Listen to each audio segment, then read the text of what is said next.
Good morning, ladies and gentlemen. I hope I'll be able to keep you entertained and informed in equal measures to try and dilute the effects of this morning's large breakfast. Now, if you're wondering what the Conference Board does talking about resilience and emergency management, the board was founded as a not-for-profit and as an evidence-based research organization, but the thrust of what we do is about making Canada better, more productive, more successful. If you think about it for a moment, the only way really to do that is for us to have a stable base on which to build it. That means the issues that we need to tackle from a resilience standpoint, from a security standpoint, all of the things that keep us safe and productive as a society become ever more important. And that's where the Conference Board of Canada, and I know some of you may not know this, actually has a dedicated emergency management and public safety practice. And that is the practice that I run. I know that over the course of the next 3 days, you're going to learn a lot about fires, and about wildland fires in particular. I'm going to say this at the start, and I will say this at the end. Whilst it is very important for us to get into the nitty-gritty and some of the technical aspects of wildfires, because that is what you do, it is also very important to think about the broader lessons these provide for us, especially when we're talking about building resilient communities and about resilience as a whole for us when we deal with emergencies.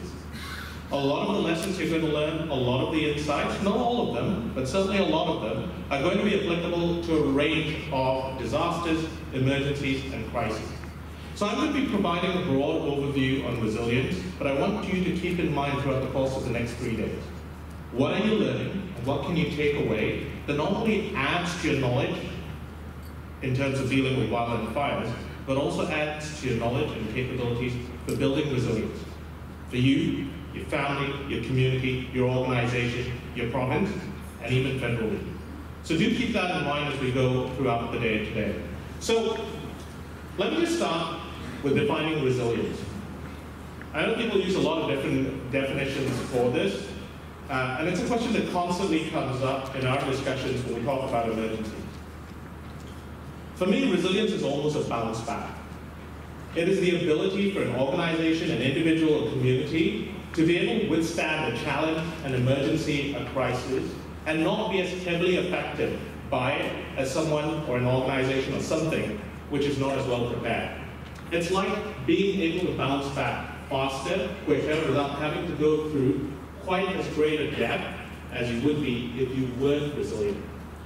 Now, the next slide I stole is actually from some work we did with the Calgary Emergency Management Agency, and it's a model that they've been using constantly. And I think it illustrates the whole issue of resilience very quickly and very easily. If you look at those blue lines, particularly the dotted blue line, if you're not a resilient organization, well, first and foremost, you get hit by an emergency, you take a dip. It takes some time for you to get to grips with the emergency, so whatever you do as an organization, it goes down, whether you're providing services, whether you're just there to be able to communicate with employees, everything goes down. It takes some time, you put some activities in, you respond, and you try to get back to normal. A resilient organization, number one, doesn't dip as far. Because of the resilience that you've got, any emergency that hits you doesn't push you as far down. And two, a resilient organization also doesn't take as long to bounce back. At the very minimum, they bounce back to business as usual. But the really smart ones, the ones who truly get resilient, or who truly get resiliency, are the ones who are able to bounce back beyond that. Are those that take the opportunity, never waste a good crisis, I'm sure you've all heard that phrase, to actually get better at what they do. So that for me is the essential theme of resilience. Not being affected as hard, being able to come back more quickly. If you're resilient, that's what you, your organization, your community can do. The question of building resilience is one that resonates in a number of groups that we're a part of. We run independent research on a number of different topics. We also have a closed-door group in emergency management, and we also run an annual resilience conference. And every time we discuss this topic, new insights emerge. What I'd like to do over the course of the next 20 or so minutes is I'd like to talk about 3 of the key themes we have unearthed in terms of building resilience. And 3 of the key things that I think all of you can take away and use in terms of building resilience to the risk of wildland fires. Now, I'll put a couple of caveats in here. Ask me this question again next year, and I will bet you it will have changed. Maybe not in terms of the overarching themes, but in terms of some of the insights underneath it as I break the themes down. The one constant I will remind you of is our space, and the Minister also put it quite well earlier this morning, it's evolving. It is changing very quickly. So what I'm going to say today will probably become almost half of the course by tomorrow, and we'll have to be looking at the next level of knowledge and insights for building resilience. So, let's get into these three insights, and these are, as I said, based on our research, based on our convening, based on our conversations and work with experts across the field, and very importantly, across a range of major disasters. I love this phrase from FEMA, because I think it encompasses our world perfectly. It's the fact that it is changing very rapidly around us, and the very first thing you need to understand is that it is going to evolve. There's a lot of uncertainty involved. And so how, in this landscape, do we build resilience to the emergencies of the future? This uncertain landscape provides a number of different challenges. And I've often been quoted in the press with saying this. No single organization, no organization today will be able to survive every single major emergency it faces alone. Look at what we've faced over the last few years. Is your organization the only one responding to or dealing with a major emergency that you've encountered? Is your organization the only one on its own capable of dealing with all of those major emergencies? And I think that most of us know the truth in that. It's that we're not doing it alone.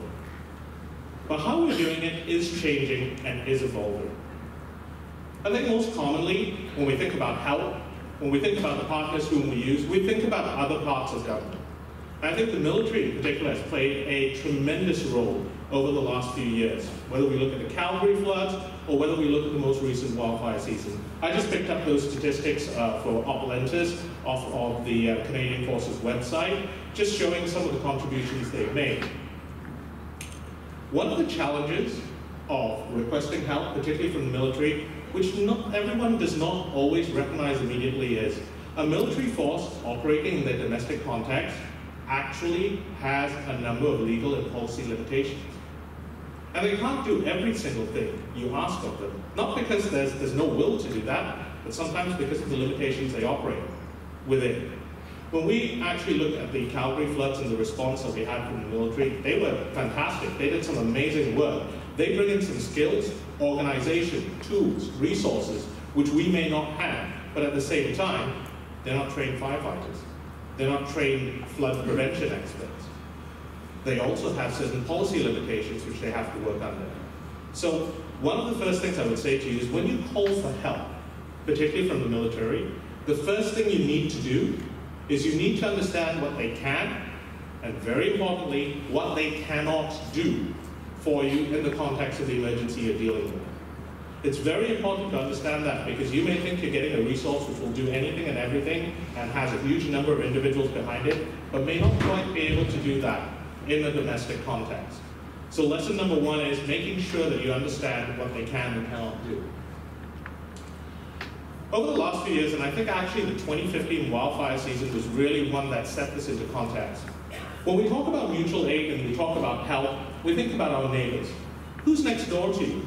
Who's going to send help when you call for it? For those of you who recall the 2015 wildfire season, I think simultaneously across the West Coast, both in the US and in Canada, we had fires just about anywhere and everywhere. The organizations, the people, the individuals whom we normally rely on to say, hey neighbor, can you come over and help, were not available. Not because they didn't want to come, but simply because they were asking for help themselves. One of the key things that's emerged, and it's not just in wildfires, the same goes in floods, and even if you look at Lac-Mégantic and the explosion that happened there, did you know that US firefighters were driving across the border to help? Because in some cases, they were the closest responders in comparison with some of the other major cities around Lac-Mégantic. The help that you want may come from a much further distance than you normally expect. So all of those international agreements, those cross-border agreements and associations that you have are becoming more and more important. The one thing that we have to realize today is that the number of simultaneous events is going up. That means we may not always be able to rely on our neighbors for help when we ask for it.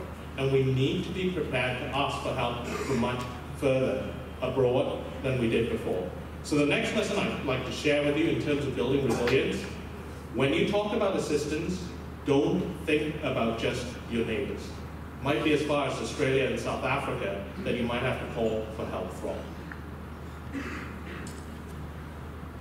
One of the things that's really forgotten in many emergencies is this little group called the private sector. When we talk about Fort McMurray, whether we're talking about Suncor opening up facilities, whether we're talking about some of the other oil sands companies opening up airstrips, whether we're talking about WestJet putting on flights, all of those resources came from the private sector. When we talk about partnerships and help, one of the things that we pointed out in our report on the Calgary flood was the fact that there is actually a tremendous amount of resources, specialist skills, knowledge, equipment that's sitting around with the private sector, actually available and willing to help. The challenge is actually integrating them as part of a standard emergency response. You've actually got a whole series of resources, and if you think about a city like Calgary or Edmonton in particular, heavy engineering, people who work on the oil sands, industrial firefighters, there are lots of people out there with skills, tools, equipment who can help. But in many cases, as we've looked over emergencies across the years, unfortunately, it almost seems like an afterthought. We actually held a closed-door meeting 2 weeks ago in Calgary, looking at the economics of major disasters. And one of the things that really astounded us is, whilst I understand that life safety is always going to be a priority, we also have to understand that industry provides a backbone in terms of our economies. Saving every life and every part of a community, but not making sure that it's got the economics to sustain it later on, doesn't work either. So immediately we've got an argument that we should be more closely integrated with our private sector partners. They should be part and parcel of our response when we look at a major emergency. So the next insight I'd like to share with you is you've got a hidden resource. If you're not using them already and not developing those relationships, I really suggest that you do. There's plenty more that they could throw in the fight when you need them. So, for me, first insight into building resilience. It's all about partnerships. I think we all need to realize, and I'll go back again to that statement I made right at the very beginning, no single organization can survive every single, or can deal with every single major emergency on their own. That is just a fact of the world that we live in today. So those partnerships need to be built. When you build them across government organizations or government partners, also realize what can and cannot be done. When you build them across your neighbors, also realize that your partnerships and support may have to extend far beyond that, because simultaneous events, as we saw in 2015, can overrun them and can overrun the resources and help they can provide. We certainly need to also look at the private sector as one of those partnerships. And one of the best ways to do this, regardless of whether those partners are from other government organizations or from the private sector or from much further abroad, exercises, training, relationships. If you truly want to build those partnerships, you need to be familiar. For those of you who haven't looked at the Elliott Lake Mall collapse, I strongly suggest you look at the report that came out of that. It's a great illustration of 3 governmental-based organizations, 3 first responder organizations coming together, having all the tools, having the ICS training, not being able to work together properly because they've never seen each other before. It's a great example that the challenge is still there for us, and you cannot, I repeat, cannot assume that just because another partner is from government or from the public sector, that they're going to be able to integrate with you seamlessly. That applies to the private sector, obviously, so I would certainly say partnerships are important. You can't do it alone, but you've got to build that in early. I think the old phrase applies in this: exchanging business cards in the midst of an emergency is not the right way to build relationships. The second insight I want to talk about is about community resilience.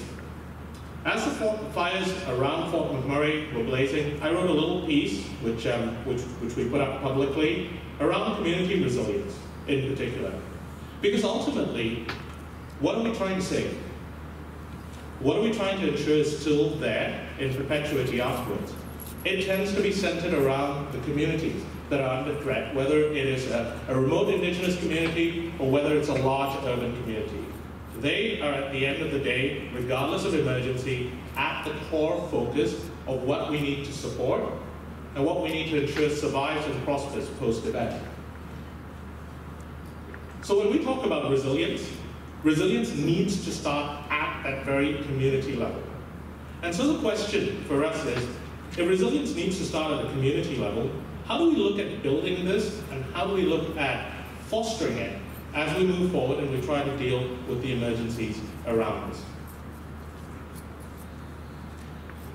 One of the great stories I've had about Fort McMurray, and this actually was coming to us, again, almost live as the events were happening. We have a lot of contacts who are responsible and responding to the incident.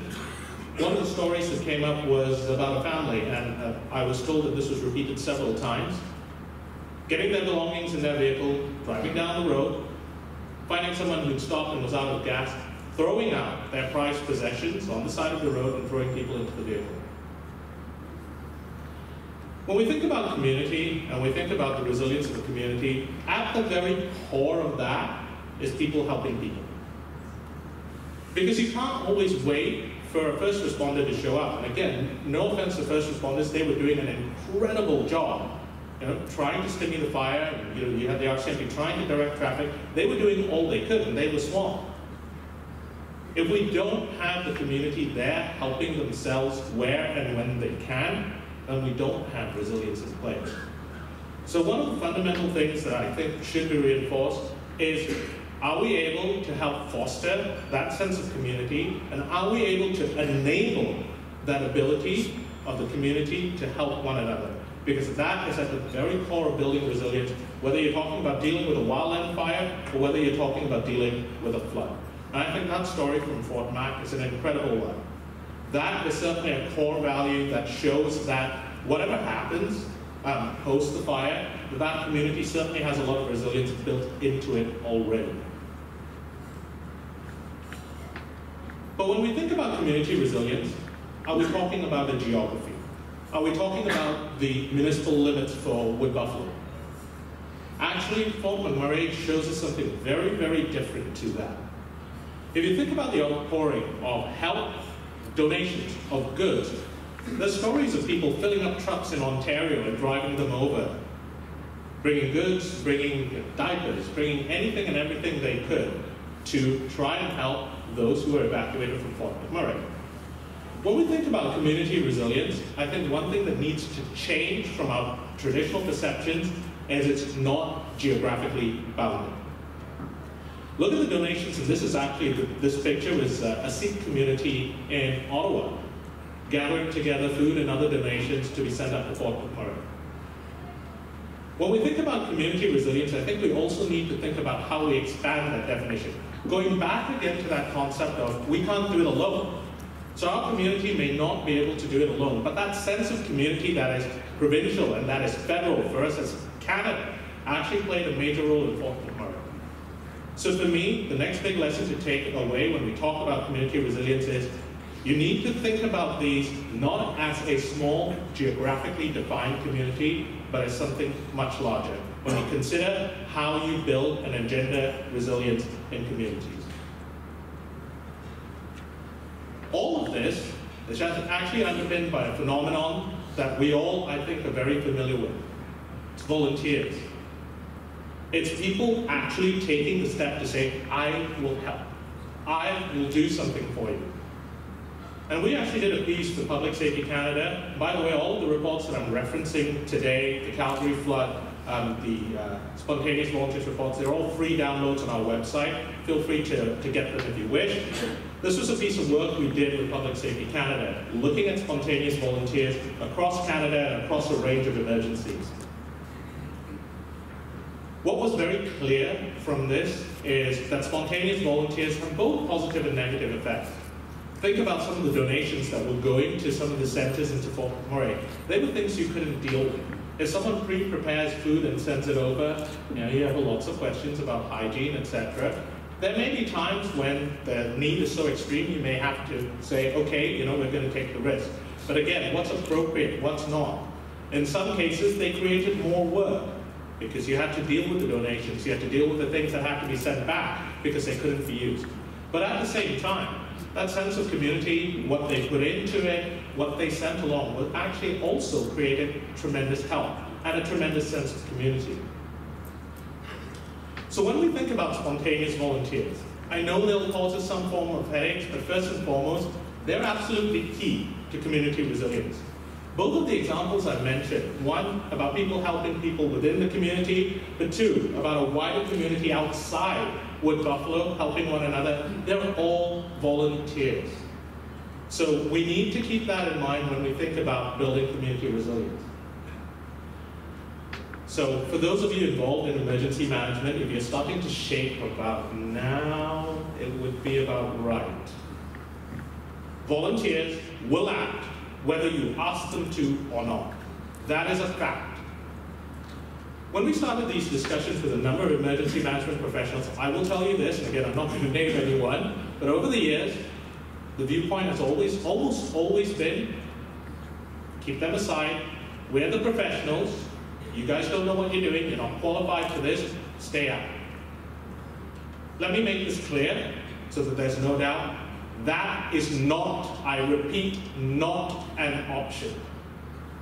Volunteers are going to act whether you want them to or not. Your challenge is how you're going to integrate them. You cannot hold them back, you cannot tell them no. And do you know what the worst part is if you tell them no? Are you going to get that help the next time around? Are you actually going to be able to focus all of that energy, all of that enthusiasm to something that's actually useful to you? The world of emergency management has changed, and it has changed significantly. And one of those significant changes is in terms of volunteers.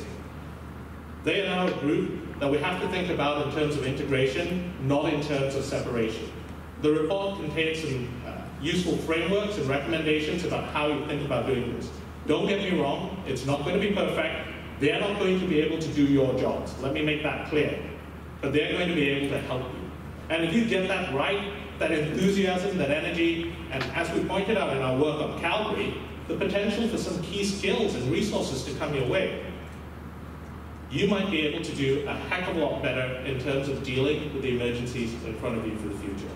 So for me, the next piece in all of this, underpinning community resilience, is the concept of volunteerism. And you need to integrate that, not separate that, when it comes to dealing with major emergencies. So the last point I really want to talk about is people. When we talk about resilience and we talk about emergencies, we usually tend to end up fascinated with the technology, the various amounts of data we can get, and how we use all of that. Now, don't get me wrong, that's very important. Know the tech, have the best equipment, have the best resources to help. But at the end of the day, how does that work get done? Who uses the equipment? Who makes sure the technology functions? It's back down to people. And one of the most challenging things, I think, for a lot of us is to understand that at the end of the day, you might have all of the tools and all of the shiny toys, but if you don't have the people, you're still going to struggle to make your operation work. We had a great book. We did a piece on incident command systems, incident management systems writ large. And almost to a person, the agreement on the back of that meeting was, you can have perfect training and the perfect setup, but if you don't have the right people, it's still going to struggle. If you have the right people and the right attitudes beforehand, you'll probably have a better chance of success than just the tools and just the frameworks. So people play an incredibly important role in all of this. So, what do we need to think about in terms of people when we're talking about building resilience to the emergencies of the future? Most of you, well, I think most of you, do raise your hands how many of you are in the public sector or on publicly run and funded organizations? Could you raise your hands, please? Could you keep your hands up if you do any form of psychometric testing for leadership and people skills for the people you hire. Do you see my problem here? When we talk about people, and particularly when we talk about emergencies, the best emergency response organizations, teamwork-based, cooperative, having the right knowledge, having the right skills, having the right attitudes that goes with that. Yet you've all just told me you don't quite do all of those assessments officially. Maybe you do it at an interview stage, maybe you do push some of that, but the truth is, while you can train certain characteristics and you can improve people in those respects, there are certain attitudes, there are certain values that come with people and who they are. And some of those values are highly prized in emergency management. Some of them are absolutely core to building the teams and type of response that we want. Yet from that show of hands, in many cases, most of you responding in the public sector are the ones who are the primary respondents and provide most of the resources. You're not selecting people on that basis. I think that poses a really big challenge. Most private sector organizations do have some form of selection, and in fact, I found that many of those involved in private sector emergency management do some form of psychometric testing. So this is my first big challenge for you. You need to get the right people in. How you do that in a public sector context may be challenging, but I think it is a big one that we need to get to grips with. The second thing that we talk about quite a bit, and this is from the work we did in Calgary, but it's been a theme that's continued on, is about the mental health and mental well-being of responders. Not only those on the front line, but also the leaders. One of the key things that we need to take care of is our people. And if they're left stressed, traumatized, and again, affected for the longer term post an event, how useful are they and how able are they going forward? And actually, as we dive more and more into mental health issues, we found that there is plenty that can be done to help people through this and to make sure that we keep them, in a sense, mentally safe and mentally capable, mentally healthy during the response to an incident. And this applies to all sorts of emergencies, not just wildfires. And I think one thing that we need to do and need to ensure, and I know a lot of organizations are looking into it, I think the JIBC actually has a whole series where they're looking at stress in terms of emergency operations centers and responses. And they've got a whole set of simulations and research going on this. We need to take care of the mental health of our people. And don't only think about that from a frontline basis, you also need to think about it from a leadership basis. So one of the things that we found when we work with the Harvard Kennedy School on their National Preparedness Leadership Initiative, their director, Eric McNulty, spoke recently. And one of the big things that he talks about is the mental health and the mental readiness of the leaders in a response as well. So it applies to everyone. And if you've never seen Eric's work, I strongly suggest you look up the National Preparedness Leadership Initiative and what they do. We have a recorded webinar from Eric talking about this as well, and talking about the challenges of making sure that you're mentally ready and mentally able in a response, and that you take care of the mental preparedness of your people, both at the front line and at the leadership level. That's another insight I certainly think we should take away. Leadership, leadership, leadership. We talk about it a lot, we talk about why it's important, but it plays such a tremendous role in terms of dealing with a major issue or a major emergency. Again, going back to the piece we did on incident management systems, that was one of the major themes to come out. Have the best systems in the world, but they may fail because your leaders aren't suitable. Leadership plays a tremendous role in dealing with any and every emergency. The question is, do our organizations, do our systems actually enable us to continuously build leaders within our organization? One of the great fallacies I find in emergency management is this, the hero leader. You create one leader, that's it, and then the person retires. And because everyone's been swamping under that leader, providing everything to that one person, there's nothing being built underneath. And then you're actually, in terms of your resilience, I would actually argue, if all you have is that one hero leader, good as that person may be, you're actually not a very resilient organization. You're only resilient to the extent that person is ready and able to lead your organization. So we talk about leadership and we talk about building resilience. Your organizations need to be ones which continuously enable the building and development of leaders. And you need them at every stage and at every level in an organization. You cannot just have that one person right on top. Even worse is the ones which don't have that one person right on top. But just having that one person is not enough. They need to be a continuous cycle of leadership and leadership building if you are to truly be a resilient organization. So for me, leadership ultimately makes or breaks your response. And making sure that it's there is very important. But it is at the core of the question around people. Having the right people in place, having the right skills, having the right capabilities in there. Making sure we select for the right people if we can. Making sure we take care of them, both at the leadership and frontline level from a mental health perspective. Those are absolutely key to building resilience for any organization today. So let me leave you with these three final thoughts. First and foremost, you can't do it alone. No one can do it alone with every single major emergency that you will face in the future. That, I think, is a given. Building those partnerships, making sure they're in place, making sure they work near and far, very, very valuable, and will certainly help you in your resilience building. At the end of the day, it's about community resilience, and we want to do everything we can to enable that. And that may mean, for some of you, an uncomfortable recognition that those spontaneous volunteers, and that act of volunteerism, which is at the core of building community resilience, is one that must be integrated into your emergency response plan. It is not an option to exclude them anymore. No matter how difficult that is no longer an option. Finally, people. Whether it's the front line, whether it's the leadership. They ultimately make or break your response, and they need to be something you take care of. Mentally, developmentally as well, in terms of making sure you've got the right people, the right skills, and the right leaders to be able to deal with the emergencies of the future. Some of the aspects I mentioned before, for example, with volunteerism, there's a great piece we did on Hurricane Sandy which talks about how the leadership at FEMA enabled some of the most innovative approaches to how they dealt with Hurricane Sandy. And again, leadership then starts enabling some of those other factors in terms of building resilience.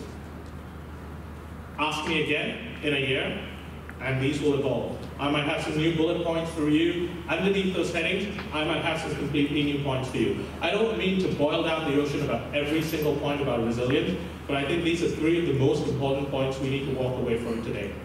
I'll repeat what I said at the very beginning of my speech. Think about what you're going to hear over the course of the next 3 days.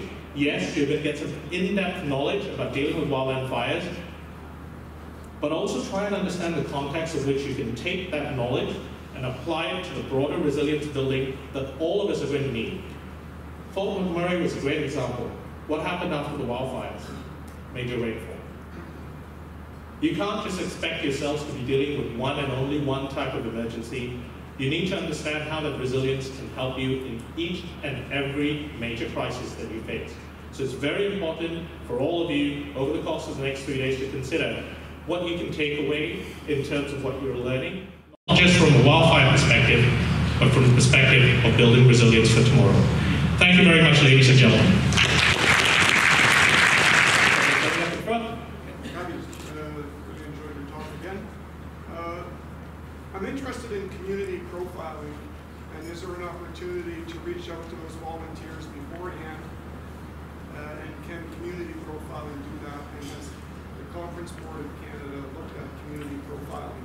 So I'm not quite sure what you mean by community profiling. Is that in terms of profiling them for the characteristics for resilience? Yeah, community profiling. There's been work done in the States on this, trying to figure out everything from the tax base, the incomes, the educations, the leaders, okay, the groups, the societies, and which, yeah. So the answer is a half a yes. One of the big recommendations that comes out in the report on spontaneous volunteers is exactly what you've just suggested, which is actually reaching out to these communities, and particularly the volunteers, volunteer groups, those who've done the organizations beforehand, to find out how you can work with them and integrate them into responses. We've not done anything on the profiling side in terms of trying to figure out, is it the tax base, what are the other characteristics that go in there, and how do you use those to factor in how you should behave from a resilience perspective. Certainly some of that plays a role, but we're also finding that some of the characteristics, for example, just volunteering your time, regardless of tax base and whether you're a well-off community or a not so well-off community, actually you still get significant amounts of volunteerism. Great example is Hurricane Sandy, the Redwood community, poor neighborhood in New York, but the number of people who showed up to volunteer and do things was incredible. They didn't have much, but were willing to throw in whatever they could to help their community. So there are some of those characteristics, and it would be very interesting to do a study like that, but I think it would also be equally interesting to find some of the independent characteristics, where regardless of how that community stacks on a scale, actually it still continues to enable volunteerism. I think these big breakfasts do put everyone to sleep in the morning. I don't know if I can make myself heard from here, but how would you square, we have a mic now, fantastic, but it's not turned on yet. Or is it turned on? In any case, how would you square the need to exercise due diligence to protect the general public, keep them out of harm's way, and at the same time enable empower them to participate in dealing with a disaster through active volunteerism? Absolutely, and that's one of the questions that gets asked all of the time.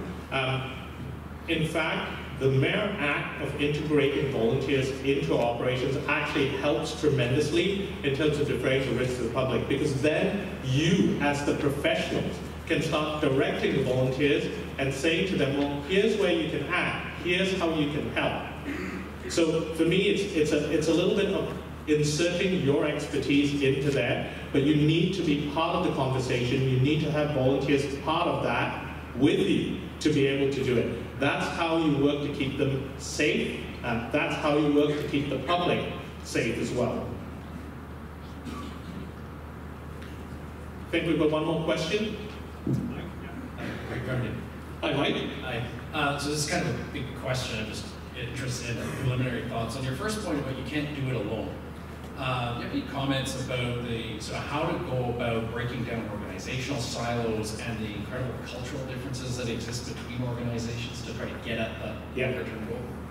The best example for this is the Boston Marathon. So if you remember the bombing that happened, most people seem to come out and say that was incredible in terms of the response. If you didn't know this, the Boston Marathon, only a very, very small piece of it actually runs in Boston. The rest is organizations, it's municipalities, it's other areas all across Massachusetts until you hit Boston. Boston also has a whole bunch of private sector organizations in there, including a whole bunch of building owners. One of the things that happened during Boston was, rather than waiting for the police to call and ask for the private sector to provide video, the private sector called the police and said, where do you want it? So the silos in terms of public-private sector, in terms of all of the challenges that go in terms of working across different public sector agencies, was broken down by one thing: training and exercises. For nearly 2 decades, and it was actually led by a gentleman who eventually became the #2 at FEMA, Richard Serino, they practiced and exercised with all of their partners, and they constantly brought them to the table to make sure that, you know, if people left, if the faces changed, that the relationships would always be there. And they brought as broad a stakeholder base from the public sector, from the private sector, from volunteers into the mix each and every time. And that's how you do it.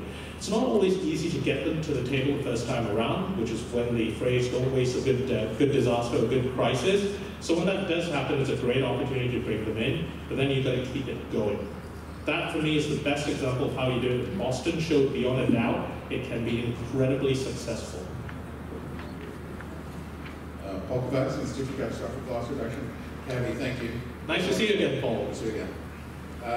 My question is, from your experience, how would you compare resilience for wildfire with resilience for other kinds of emergencies, like a flood or an earthquake or some other perils? And again, a focus on resilience and not response, but the ability to use tools like planning, building codes. Anyway, how do you compare wildfire with some of the other emergencies that we need? Actually, at the core of it, a lot of those concepts apply across them.